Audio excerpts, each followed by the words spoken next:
Hi everyone, I am Zeiss, and on this channel I turn you into an RPG master. So if that's something you're interested in, smash the subscribe button right now and keep in touch.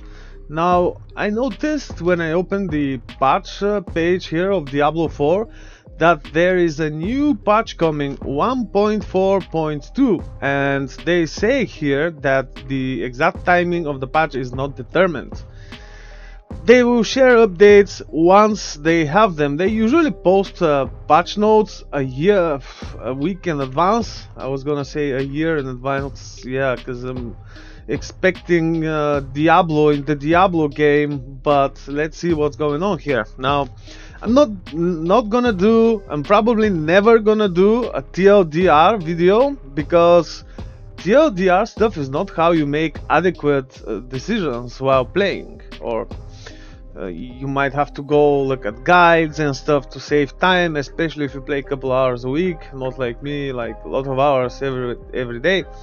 But anyway, let's read through the patch notes here and see what they're about, and I'll make sure to comment on the most interesting parts. Game updates. The Pit. The chance to receive Stygian Stone on completion of the pit has been increased. That is really good because those things are actually very rare and it's really hard to do the Tormented Echo bosses. Now that's definitely a good change and Zeiss approves. So let's see what else. We have made the following adjustments to bosses in the pit. Adjusted the damage of boss powers and boss affixes to be more in line with the difficulty of the dungeon leading up in the fight. Yeah, okay, like how about making the protecting aspect actually work in those boss fights, because sometimes it doesn't.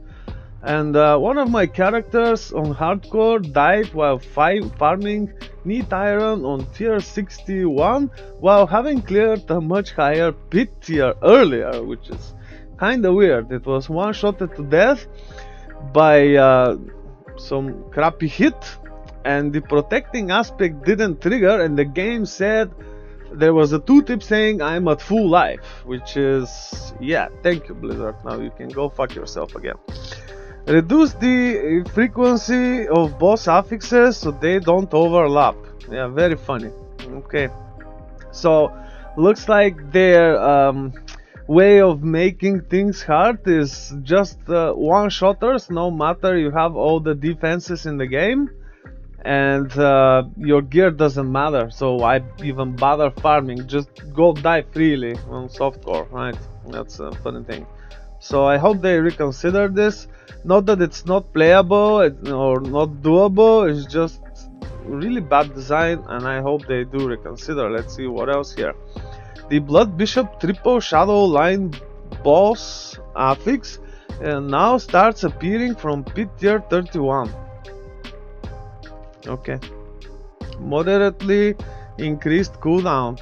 Reduce the Adria Wind Vortex boss affix from 8 seconds down from 8 seconds. Yeah, another very good example at how Blizzard is good with syntax here and morphology and stuff like that. Like, I mean, it's reduced from 8 seconds down from 8 seconds. What the fuck do you mean? I'm probably gonna have to refresh this page and check again later, because for now I'm quite not impressed. The selection for pit tier will now default to last completed tier instead of highest available tier. That's a really good change actually, but what I'm looking for is some kind of pin to like pick the tier that you want to consistently run, because you might want to change it and stick to that instead, right? Because I think it will be the better option to just stick a tier that you want instead of the last one you completed, because you might want to change it. That's a really good solution. Oops, sorry. That's a really good solution they provided, but I still think a pin would be the better thing to do here. Well, let's see what else. Tampering manuals on the ground now have their tooltip name reduced to start with manual to quickly distinguish what the item is. Yeah, maybe they should even highlight it in some different way, like not just the word, but anyway, we'll see. Duplicate or obsolete tampering manuals, yeah, I mean, come on, man. Ever heard of syntax? It's not that hard, is it? Manually, the player has already unlocked or has a higher rarity version of will no longer drop, which is really cool. We don't have to see them anymore and waste our inventory with them and consuming them and all that. That's pretty good. I wonder why it was not in the game in the first place. Completing the capstone dungeon will now grant a nightmare dungeon sigil. That is awesome. Actually, I remember when I started this season, I decided to actually have fun this season, not to race or anything like previous seasons. But the first Nightmare Dungeon sigil that I got because of the Tree of Whispers bug was after playing 20 hours. So you can imagine how this ruined my leveling experience, no matter it was mostly for fun this season. And I'm also doing B and C tier builds, like the crappy builds, which I want to push as far as possible. So that's a really good change here. I think it will help a lot by just going straight to Nightmare Dungeons after getting the capstone done. That's really good. Okay, let's see. Bug fixes. Accessibility. Those are usually not important to me, but I'm gonna read through to respect those who actually use them. Fixed multiple issues where the screen reader did not function properly for certain parts of the tampering and masterworking menus. Fixed an issue where the screen reader did not announce the description for the pit obelisk. Fixed an issue where the screen reader did not announce the tooltip for viewing possible affixes. You can imagine how hard it is for those people. Fixed an issue where the screen reader did not identify required world tier values in crafting material tooltips. Must be pretty hard without those. Anyway, let's move on here. User experience and user interface. Fixed an issue where linking certain items in chat wouldn't display properly. I never had this problem, but I'm glad it's fixed.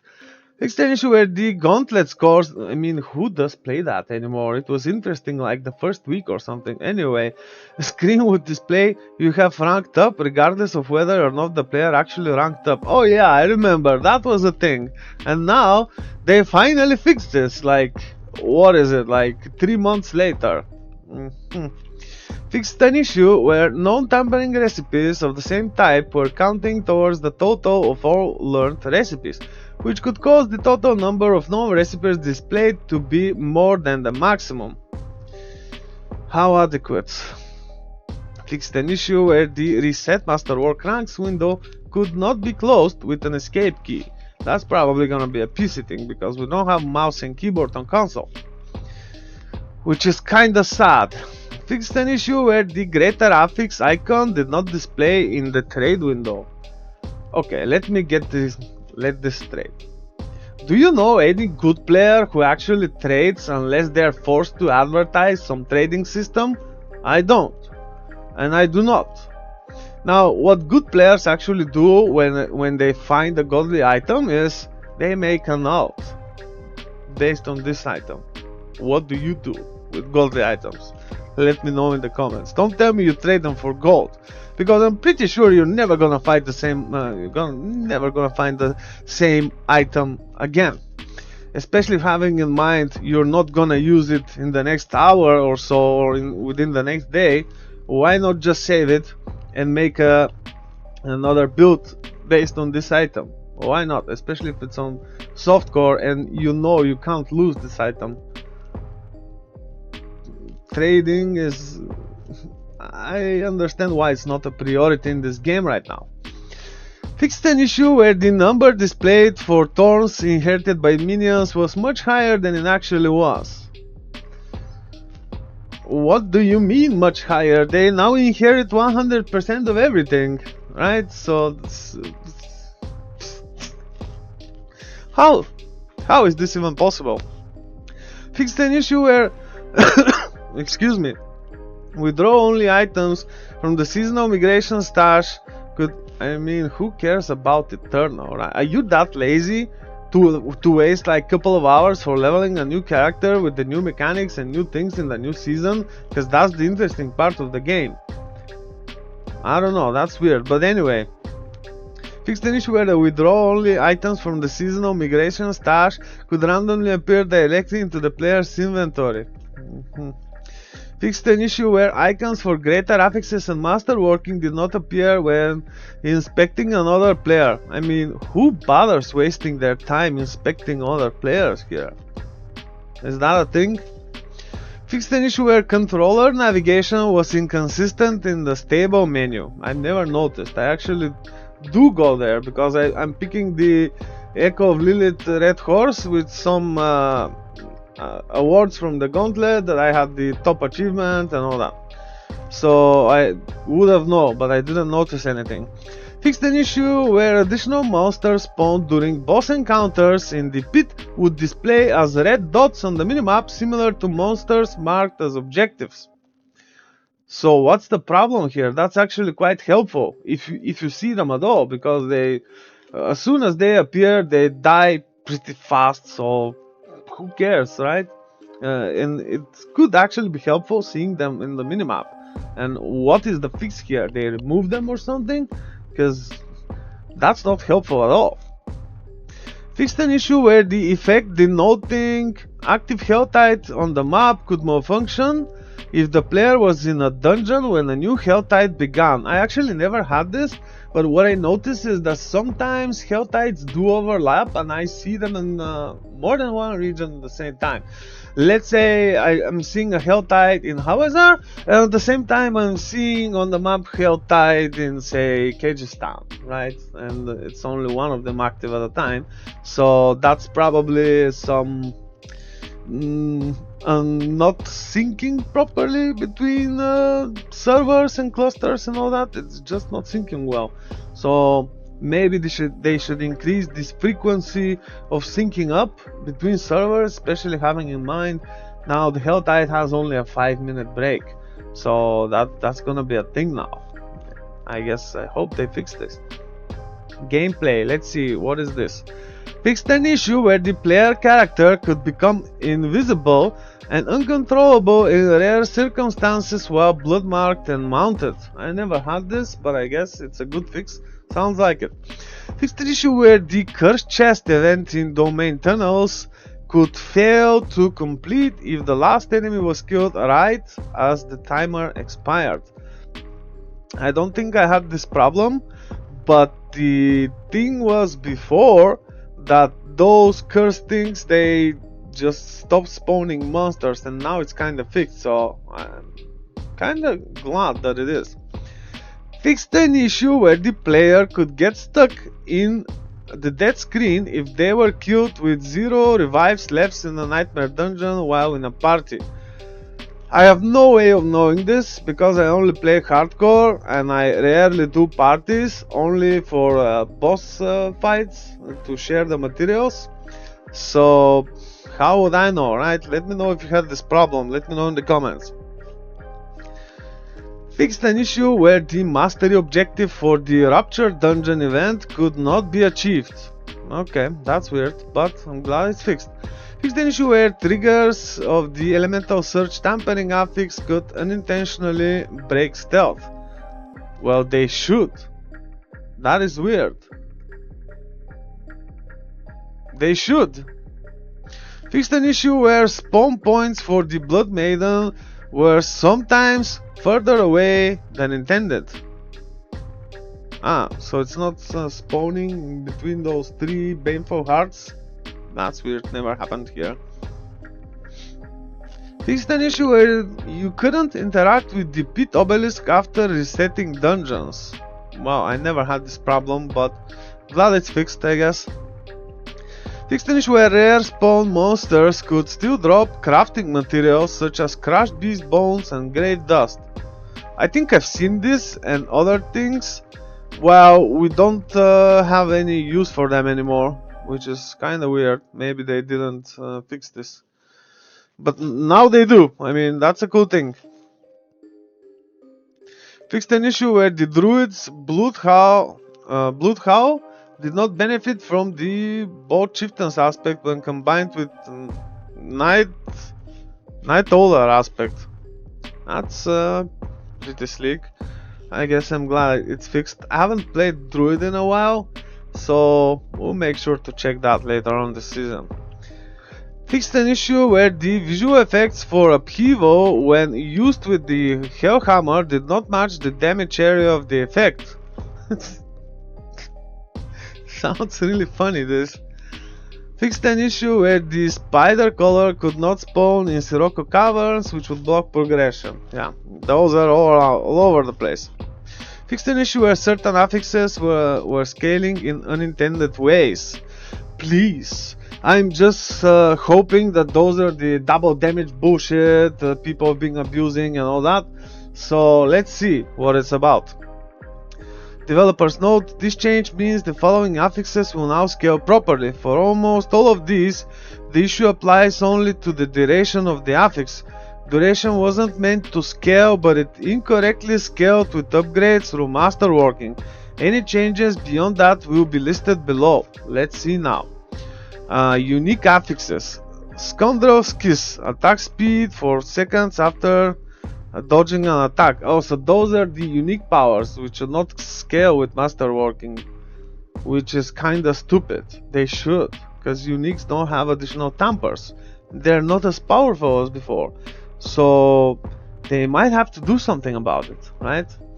Blood Artisan Curious, damage for seconds after picking up a blood orb. Well, what do you mean? This is an affix, it should increase.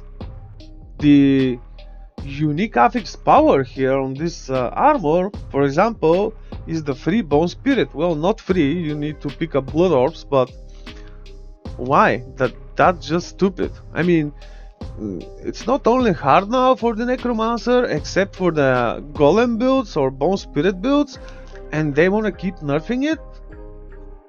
I'm kind of confused here, unless the seasonal powers from season 5 onward are way too powerful, like compared to previous seasons. They're usually split into offensive, defensive and utility, right? So I don't know, I hope they know what they're doing. I'm looking forward to see why they make those changes here. Fist of Fate, lucky hit, up to chance to gain damage for 4 seconds. Both the duration and lucky hit chance were affected here. Well, it's a regular affix, why not increase the values? That's weird. Maybe they just want to increase the numeric value of the damage. That's what they're trying to say here, probably. And same goes here, not for 4 seconds, not the damage, but also the duration. So, yeah, let's see.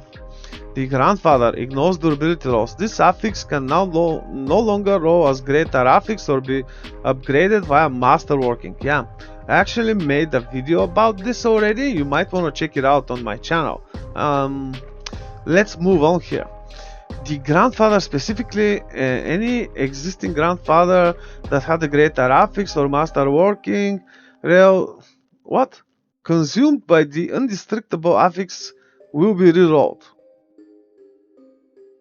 Oh, so if you had this masterwork, it will be re-rolled.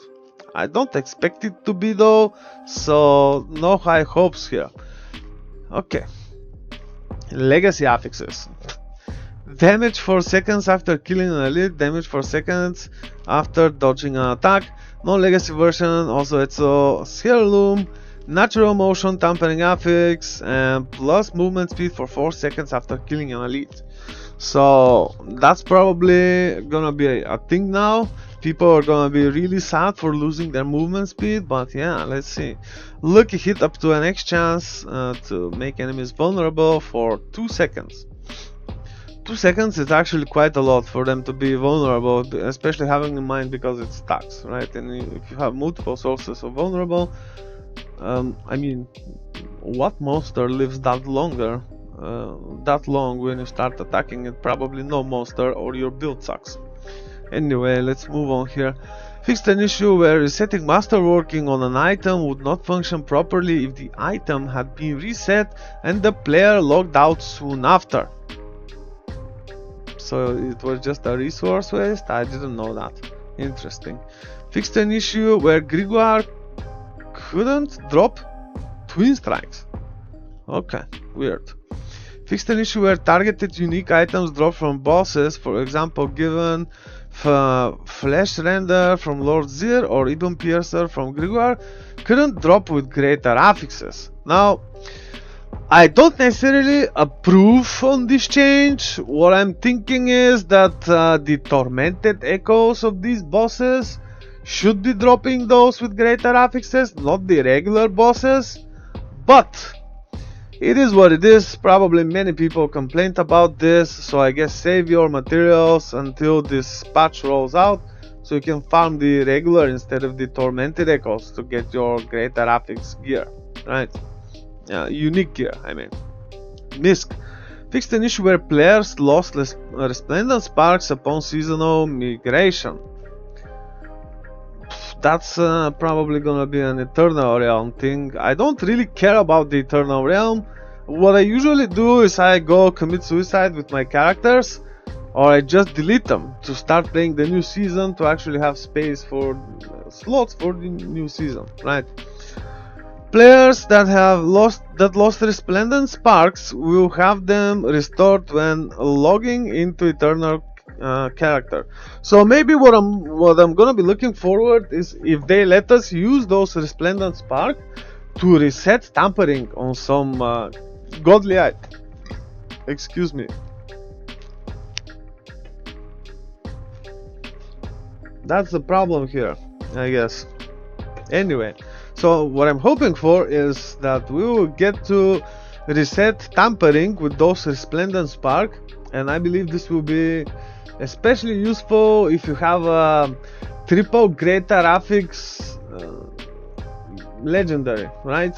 Triple greater affix legendary. Let's say you wanna tamper it, but you fuck it up, and you very well know you're probably not gonna find something similar anytime soon. So I'm thinking they should let us use those resplendent sparks to negate the tampering and try all over again. I believe that's gonna be a good trade-off, especially having in mind how many bosses who drop Uber Uniques are being killed every day and every hour and so on. Especially with those useless Uber Uniques, like currently I think those are like the Ring of the Starless Skies. It was very powerful before, but now with a properly tampered ring, it's just garbage. Andariel's Visage, like there are probably just a few builds with it, maybe on the Rogue and on the Druid, possibly on some Necro, right? Especially Blood Surge, because of there's also this Blood Poison Nova and all that, and the Blood Nova, the Blood Surge. But it's not really an important thing, an important item. Those are just examples here. You don't necessarily have to agree with me on this.